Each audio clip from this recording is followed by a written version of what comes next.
Hindi niya po alam po ano yung pinasok niya. Hindi po siya dancer, hindi po siya singer. Wala po siyang alam, di ba? Kung may mga nakapulad po ng Starstruck, hindi niya po alam kung paano po siya napunta sa Starstruck. Kasi nakita lang po siya kumakain sa restaurant, tapos sinabi, pasok ka na sa Starstruck. Wala po siyang idea kung ano po yung pinasukan niya, na artista search pala.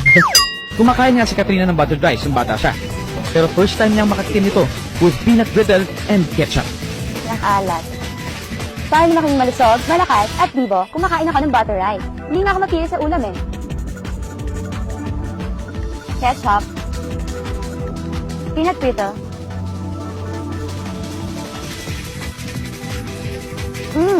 Sarap! Hindi ko talaga ako mahilig kumain ng mga kung ano ng pagkain. Sa totoo lang, hindi ko talaga siya gusto. Pero sabi nila, pag artista ka daw, nangyari sa acting, kailangan pakita mo masarap yung kinakain mo, di ba? Kahit hindi, dun sa script, kailangan masarap siya. So, kailangan kita sa mukha mo. So, yun. Pero ma-acting nga din talaga ako dito.